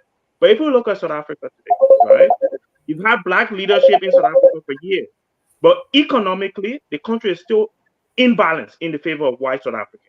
If you look at Liberia today, yes, we've got native people in government and things, but all of the prime properties in Liberia, like Mr. Nangwe said, up until Ellen Johnson Sirleaf, Liberian government was paying these American Liberians millions every year to rent buildings from them for our government to use, right? So you cannot take away, if you look at the United States that you guys live in, you have black people who work for free to build wealth for white people. So if you don't address these historic inequalities, there is no way you move forward. Because yes, you might have some Yakbawolo in some government ministry, but he does not have generational wealth, right? The American Liberians have generational wealth because they came in, they stole the land, they oppressed our people, and they robbed our country. That's a fact. And we have to deal with it. It's a horrible fact. It's a horrible fact. It's a horrible fact. It's a horrible fact, but we have to deal with it. You can yell it for the non to Jimmy. That's not a fact. Jimmy, guys, that's your opinion. We cannot argue the fact. When you look at all the problems, that's not a fact. That's not a fact. Wait a minute. I thought I was going to go before indigenous person own property in Mama Point. I thought I was going to go before the caller. All the prime pieces of property in Monrovia, who owns them? You see Monrovia as a prime Ladies and gentlemen, You get please share this. looking at Morelia. Who owned the prime property in Grand Judah? Monrovia is the Congo People settlement, is the American Liberian settlement. That's their own county.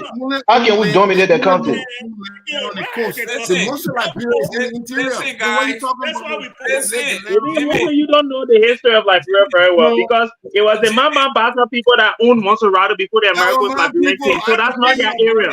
It's not their area. No, not even true. Not even true. The Pella people dominated Monserrato. The Pella people. I'm part Mamba. Those are my people. If you say that the American Liberian own it and they say the Pella people own it, then at your own point you undermine. On the coast. Listen, guys. No, they settled there. The bought land from the Ducal, the people who call that place Ducal, the Bordeaux land, and they settled there. They didn't buy the land. Morris. I thought I was telling you before the call. Morris, leave that alone because the Bassa people own that place. Don't worry about it because Pele people are not. They don't even say that. Now let's go to this. Let me make one thing clear. The history is not on the side. The history of justice is not on the side of the leadership. What we see in Liberia are bad seed that were planted hundreds of years ago. We got representatives that can barely read and write. Why do you think so? These people come from places where it was codified in Liberian law that the native man could be educated up to only 8th grade. Grand Bassa County, where I come from, we have one high school in the whole county, Bassa High School, and you have to go there by permit. So, Mr. Gibbon, we've all agreed that they didn't do enough for the quote-unquote hinterland. We've agreed on that. Listen to this. No, because when we are talking about the foundation of where we are today, you got to go back there. How far back do you go? That question. I'm just telling you. I told you 1822, but you won't listen. So let me point out that right here, when they put me on the ship, even right here on the show, they care about you getting on ship. You're not care about you getting on ship. God, Mr. Number got what do you mean by that? That the booty, you don't care about them getting on shit? What do you mean by that? I don't care about him getting on ship. Wow. We have to reconcile, guys. We have to reconcile and change our mentality. Listen, if we are educated folks, and we can't even compose ourselves here. What you expecting people back there to do? But I wanted to acknowledge something. People want us to be divided like this. No, they carried out a narrative. They planted those seeds so we were a struggling nation, poor, hardly making it, hardly surviving. There was no riches. Oh, there were a few that had 1 or 2 cents, but we were a struggling black nation that they didn't want to see live. They would have conquered us. We understand somehow or not we survived. Now there what I hold old people for what they didn't do. They should have educated more people, but what were the resources? Have we made good use of our resources? Look at today. They didn't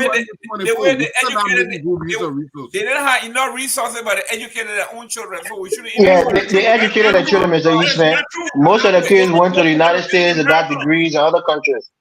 I agree. I mean, the higher class of the American Liberians, the higher class, because there's always higher class within ethnic groups.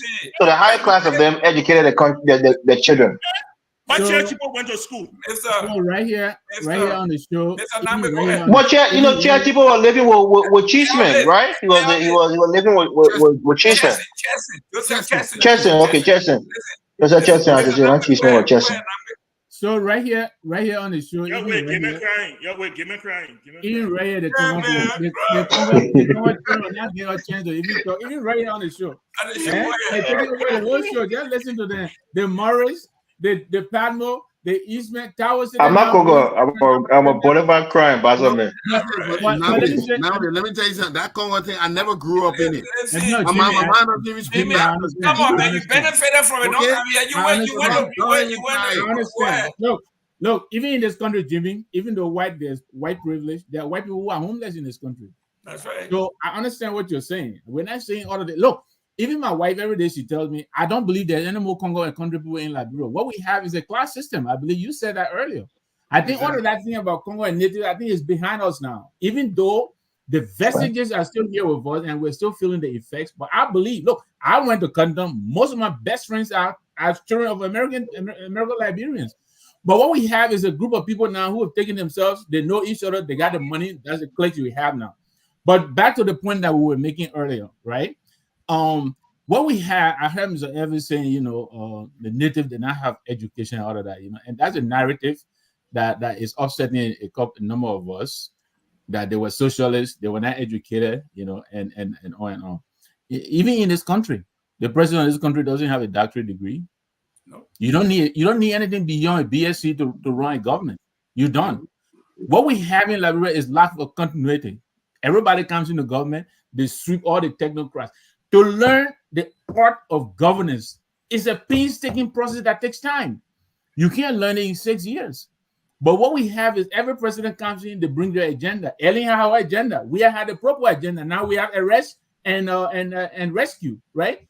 Well, when is this agenda even going to take hold before the next president comes in within 6 years? That's not possible. In 100 days. What we need is, one, we need to maintain our technocrats in government. The people who, yes, not everyone is good and competent, but there are some very good ones. We need to leave those people who know how government works and let them stay in government and run the government. Yes, you can appoint the minister or the deputy or whatever it is, the political appointees, but we need that. We need that stability, consistency, right? It will help us produce efficiency. When government is only employer, when they are the only employer, that's why everybody looking for government jobs. That's why they keep on replacing people. I agree with you too. That too is a mistake.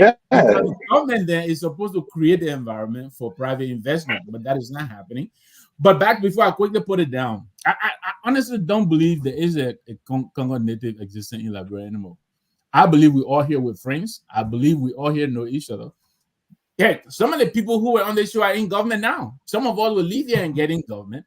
The purpose, the exercise that we are undertaking here, I don't overlook it. I don't take it lightly, because some of us, we are widening our horizons here. Some of the stuff we're taking from here, we're taking in government. Some of you will go in government. Yes, this is good. This is healthy. We should do this. But what I want us to understand is it is on us to do what we need to do for Liberia. I heard someone say, the 1855 Berlin Conference. I was like, yeah, 1855. How long has it been? Are you telling me that the effects of 1855 are still haunting us today? Yes. I don't know. I believe what we don't have is the will to do the right thing. All of us, to a person, we need to pluck up the will. Jimmy, you talked about me. Jerome, you talked about China. Yeah, I don't want to go far. Let's go to Rwanda, even Ghana. Yes, they talk about pork, you got me all of that. Yeah, maybe we need that kind of leadership to make a Liberia. It had to take a Rollins to produce what Ghana is. Ghana is right next door to us. Ghana is like Europe. Everything in Ghana pretty much works. You can get an Uber in Ghana. You can't do that in Liberia. Why not? So we need the leadership. And this is what is disappointing a good number of us. That Mr. Weah, let's remove Dr. Doe. Mr. Weah and President Baka are the first indigenous people who were democratically elected. This is why some of us are so upset when this government continues to get it wrong, when they have the potential, the capacity to get it right, because they represent what we have been aspiring for. This is why we come here every day. What about Ellen Joyce Saliv? Ellen Joyce Saliv is indigenous. Chihuahua. Listen, man. Listen. Chihuahua. Her father is Gola, mother is Coup. Ellen Joyce's father was German. Mother was German. She not American, Liberia. Yeah, German and Coup. German mixed. What do you mean that lie? You know the more genealogy. That lie. Yeah. Elvis, we are keeping a good conversation, and then you can sweep the day from outside. They were not American Liberia. If anything, she's a Miss African and European ancestry. There's a myth in the concept of this American Liberia, because listen a lot of people who are being classified as American are not even American. They're the same old native people. Jimmy, but why are we hishing on this thing? Jimmy, Jimmy, look, let me tell you this. A native, Mr. look, it Nambe, is an attitude. A there native you go. can become an American Liberian. It An is American not. Liberian can become Oh, okay. It's I not see what you it's mean. not a Congo person I'm not walking talking about around. individuals. It's a concept. It's a Exactly. concept. If you It walk, is a if concept. you walk, if you listen, I don't we think know. Mr. Booty will agree with you. I Though. gave you. I don't No, think no, I Dr. Booty agree. will agree. No, I Listen, agree. I agree with Mr. Nambe. Yeah. It is a concept. I give you When an I live in example. America, you be surprised you go by Liberia, they start treating you like Congo people. They say you're different. Oh yeah, But- I've been treated like that. I've been You treated have like your that. children in America. Jimmy, Yo, we are watch out. all Congo because it's a class. It's Don't a be telling concept. me Mr. Pablo will beg you.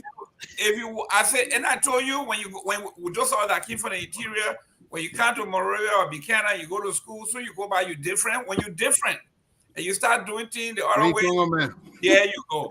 So it's a concept. You can't This trouble. thing in social Oh, man, that's wrong. That's how you teach. How you teach, man?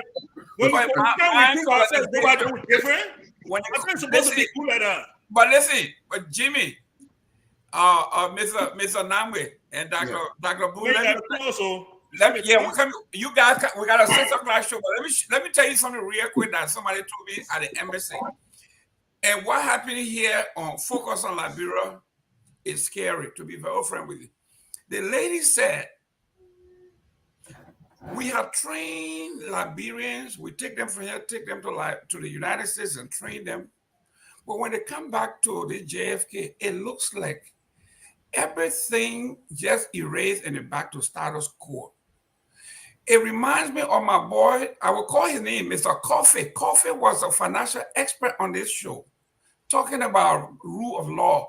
To be on the asset recovery team, for him to be on that team, for these guys to just go on the street and be taking people's stuff and say because somebody put it on spoon. It tells me all the preaching that Alex Coffey was doing on this show about the financial expert, financial investigation, the rule of law, all the great things. He had his own show here. To go home and be a part of that show, to go on the street. To Mr. Gaiman. It tells me that Mr. Gaiman, let me tell you. When Alex Coffey got back to JFK, everything he said had just erased.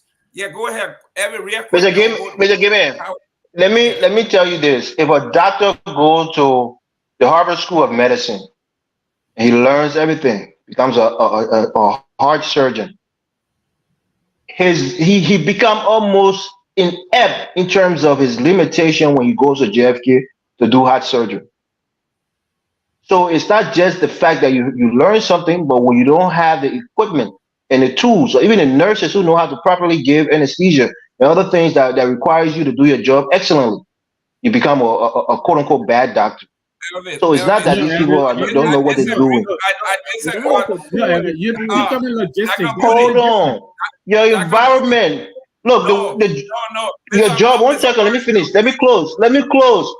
Mr. Gaiman, the job what you're doing right now, whatever job it is that you're doing, how you have your computer, you have your internet that's fast, you can do your job very easily from your office.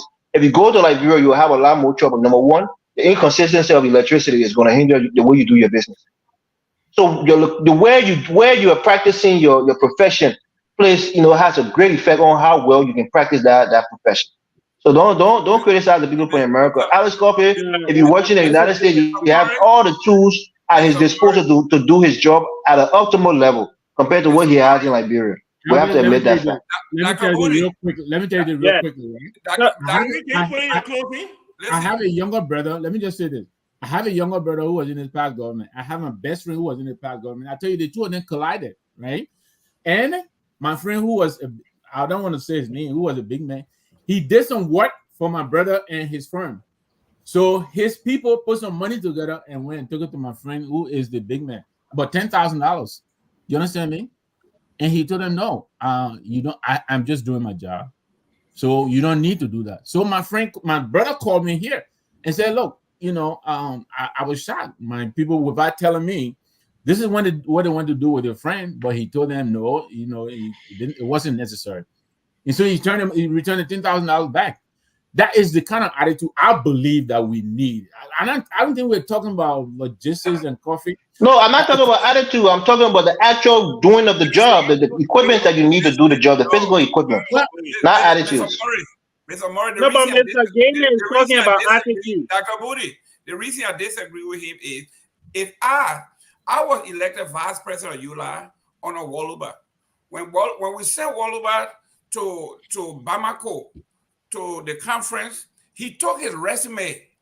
When he got there, we heard that he had given his resume to Charles Taylor as president. He wanted to be in the government. When he came back, I called a news conference and I resigned as vice president of ULI because this man was a traitor. That was not our agenda.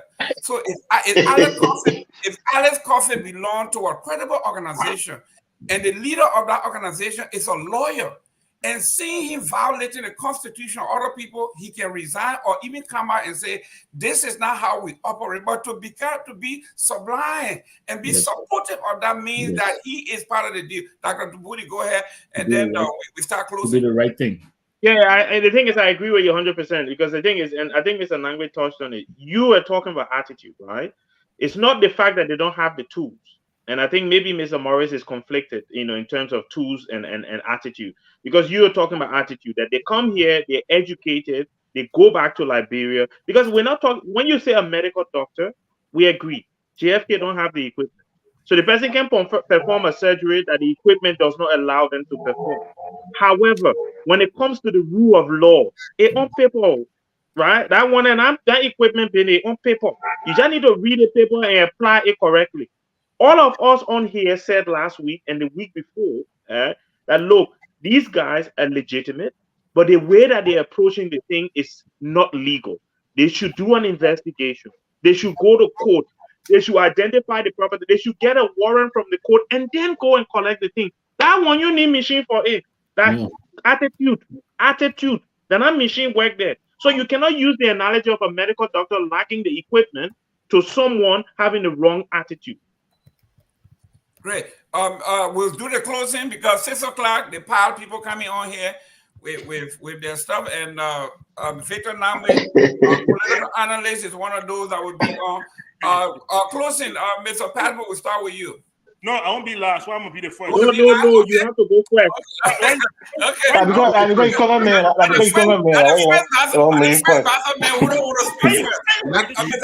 let's go. It's a towel.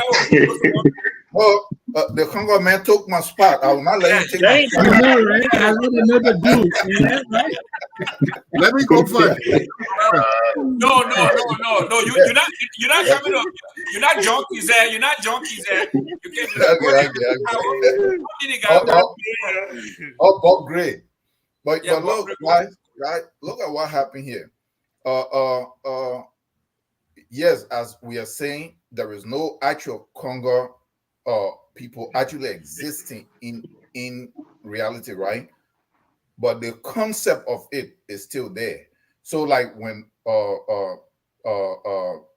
Nangwe mentioned, left out Ellen Johnson, everybody say, "Who is she?" Yes, she exhibit the attitude and the character, and she shows sensitivity to the Congo ideology. So, whoever shows that this is where the problem is. So if I show that, like if I were close to the Eastman, like T. Ernest Eastman, and he was my pape at that time, and then all of a sudden I start to admire him and the way he's speaking, the way he read out the election results, and then all of a sudden I start functioning in that way. They start seeing me as Congo. So it's that we are talking about. But look at the problem that we are having here. Everybody's saying that they should bring people from abroad or from somewhere that they need to be qualified, that we need qualified people. I don't think that is really our problem so much. There are a lot of educated Liberians. What we have is that we are not committed.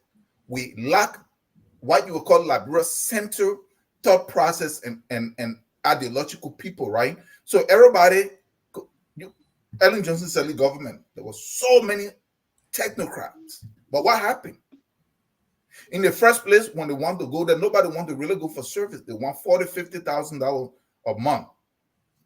That's the first thing. Then when they get there, they're not honest. They're corrupt. So that is our problem, right? But look, there is a new batch of Congo people that are in town that is killing Liberia. The original Congo people went to Liberia with the intent that, hey, we find a land, we are home.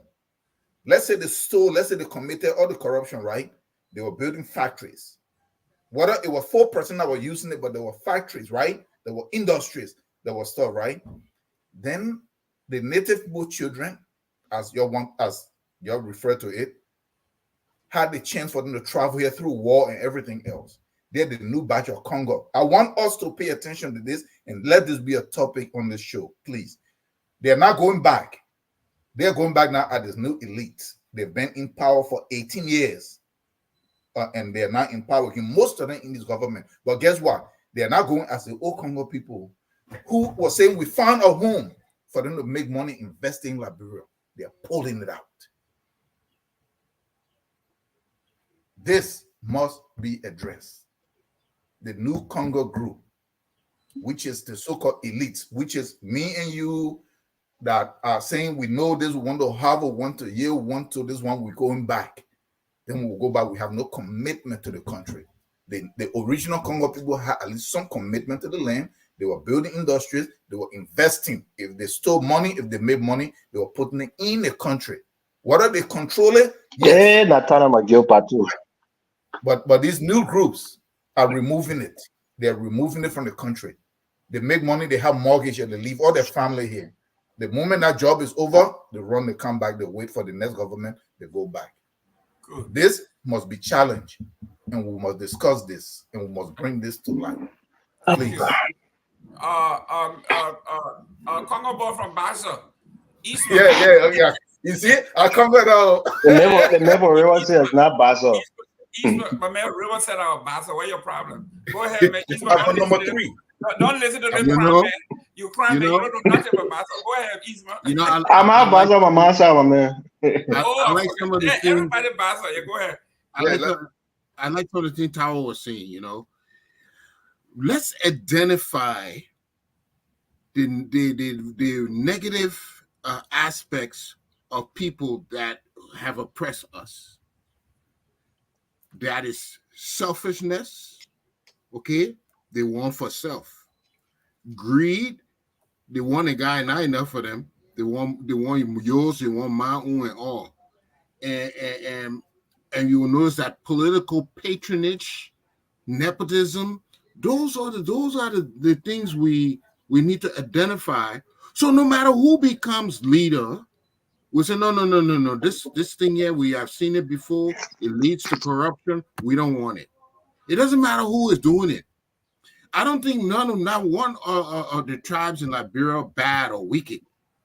But we develop habits or customs that not wholesome. And that custom, and this was what Brother Tower was talking about. The custom where you just want to take what is not yours, you are not being honest. I don't care who you are. You can be my own brother from one mile, one pop. I would say, no, this is wrong. Gentlemen, we got 5 minutes. And I think once we identify who the real enemy is, we'll find out it ain't got nothing to do with tribe. It ain't got nothing to do with anything. It got to do with wrongdoing and the way people think. Stealing, greediness, and selfishness. That's what you got to do with. I'll leave it right there. Thank you. Dr. Booty. Thank you very much. I think I'll try and make it quick, right? Because I think when you build a house, there's a reason why people spend a lot on the foundation, right? And the reason you spend a lot on the foundation is the foundation supports the house, right? Without a good foundation, the house is going to fall. The American Liberians came to Liberia in 1822, and they messed up the foundation, right? They did not create any school system. They left it to, what do you call it, people? Evangelists or whatever, to come and create schools, missionaries to create schools, which left our population uneducated. It was done by design. For a period of time, Black American Liberians were not allowed into the elite because the mulattoes felt that they were the super dupers, right? So only them. We don't even talk about the fact that they killed Edward J. Roy and that Matilda Newport killed thousands of indigenous people trying to defend stolen land, all of those things. So when I say let's go back to 1822, my brother, don't disrupt me, please. Let me finish my thought. When I say let's go back to 1822, that's when Matilda Newport killed some of our people. So if we want to do the war and economic crime, let's do it properly. Let's go back from the beginning and go through all of it. Because if we say we'll start in 1979, then someone else will be vexed. Say, oh, why I won't talk about Matilda Nipple too? Because she came my great grand somebody, right? So at the end of the day, look, there is a way to heal. People have to accept responsibilities for the actions. Whether you was direct or whether you benefited from it because your great-great-grandpa did it, accept the fact that, look, yes, the American Liberians did X, Y, and Z, and it messed up the country from the start. How do we then solve the problem? But when people become defensive, then we're never going to solve the issue. Thank you. We got 2 minutes. Mr. Morris, 1 minute. Don't try to So limit. who sold the people? Who sold the people? Listen, Who sold man. You Jimmy, the I know you were from Bassa. They're not bad. They're not bad too. The people who sold the people. Okay. But the booty, I want to say sorry, yes. You know that I'm going to remember. Sorry for the sorry on behalf of the American Liberia for what they did to the people. We got 3 But minutes. in all seriousness, look, I think we need to reconcile. The reality is corruption, theft, it permeates every race on this planet, let alone every ethnicity that we have in our country. Had we had quote unquote native people there, there would have been, the same kind of attitude. We see it right now. People come from a certain region or a certain ethnic group, they favor that ethnic group. They want to, have the ethnic group socially stratify, into the top echelon of society. So it's a human vice that we as human beings we deal with on a daily basis. These people are human beings as well. Again, like I said, my perspective have evolved on this issue. A couple of years ago, I was more, aggressive on how I looked at it, but my view have expanded. And I think they made tremendous contribution to the continent of Africa by establishing the first Black Republic. But at the same time, they did some things that were not good, that was divisive. But I think had we had it the other way around, the same thing would have happened on the native boards, as we saw with Doe, as we even saw recently with President Weah. So, let's just move on and try to reconcile with each other, not be too angry. We're going to have another show here that will be dedicated strictly to the contribution of the establishment of Liberia. Mr. Namwe, real quick, I know you got another show coming up. Yes, I can imagine a less confrontational Elvis. I really want to see that, but great show. Quickly and not because he drinking water. Just imagine if he drink red gin. I'm telling you. So it's not because Kofa is from the southeast, but I heard he's suffering misfortune, and also to all the other fire victims. My heart's out to them. I hope God helps him. But quickly, I agree with everyone here. I think what we need now is a change in attitude, mentality. I honestly believe that there are a lot of well-meaning American Liberians and natives in Liberia, and I think collectively we can do good for the country. So, and I think the exercise we're engaging in is good too, because we're going away from here. Whether we'll admit it or not, we're going away from here with new concepts and new thinking on Liberia. So I think this is good. So let's continue the process. I see that I have been appointed political analyst. I guess I have to declare my assets soon. So I'm working on that. But thank you all very much, man. Great show. Thank you so much. Thank you. Mr. Patmore. Thank you very much. One of the things I love about this discussion is that it puts me in a very unique position, because my man at Bassa woman and my para is what people term as Congo. He's from, but our descendants were from. No, Liberia. Don't say that, my man. Tell the people who you are, man. Don't say you Congo man. You got.